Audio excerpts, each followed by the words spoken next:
ঈদের দিন কাজ করতে করতে সবাই ক্লান্ত হলেও কিন্তু বাড়ির মেয়ে বউরা কখনোই ক্লান্ত হয় না, তারা হাসি মুখে সবটাই করে নেয়। আর হ্যাঁ, এটাই কিন্তু বাস্তবতা। হ্যালো এভরিওয়ান, আসসালামু আলাইকুম, ঈদ মোবারক। সবাই কেমন আছেন? আশা করছি সবাই অনেক বেশি ভালো আছেন।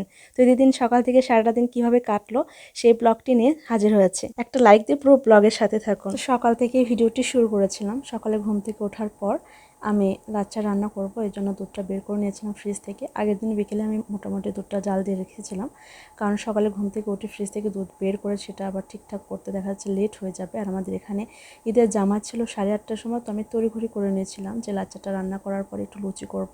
তো লুচিটা করার পরে দেখা যাচ্ছে যাতে সময় পায়, আমার হাজব্যান্ডের মধ্যে গোসল করতে চলে গিয়েছে, কারণ নামাজের কিন্তু সময় চলে আসছে। তো লুচিগুলো খুব সুন্দর করে ফুলতেছিল। আমার অনেক দিন থেকেই লুচি খেতে খুবই ইচ্ছে করতেছিল, কিন্তু সময়ের অভাবে আমি করতে পারতেছিলাম না। তো আজকে চিন্তা করলাম যে করব। আজকে সমস্ত রান্নাবান্না কিন্তু আমি করব। হেল্পিং হ্যান্ড এসেছে, সে জাস্ট হেল্প করে দিচ্ছে আর আমি রান্নাবান্নাটা করে নিচ্ছি।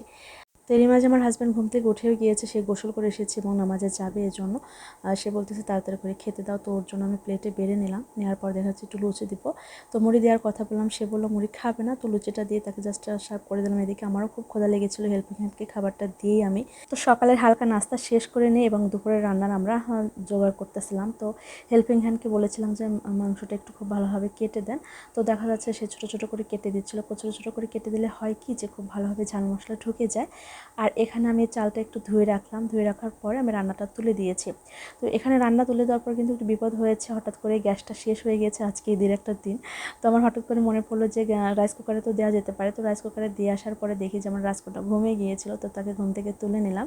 তুলে নেওয়ার পর রাজপুত্রের সাথে একটু ছবি তুলে নিচ্ছিলাম। তো ছেলেকে বলতেছিলাম একটু তোমার বোনের পাশে সব।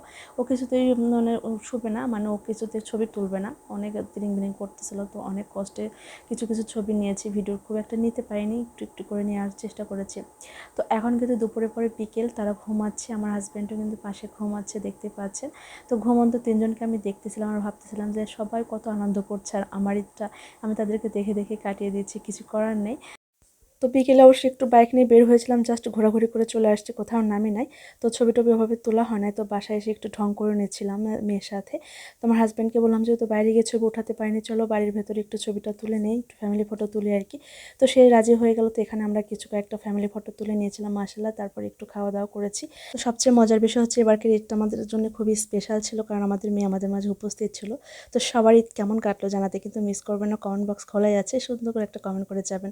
সবাই অনেক বেশি ভালো থাকবেন, দেখা হচ্ছে পরবর্তীতে। ঈদ মোবারক, আসসালামু আলাইকুম।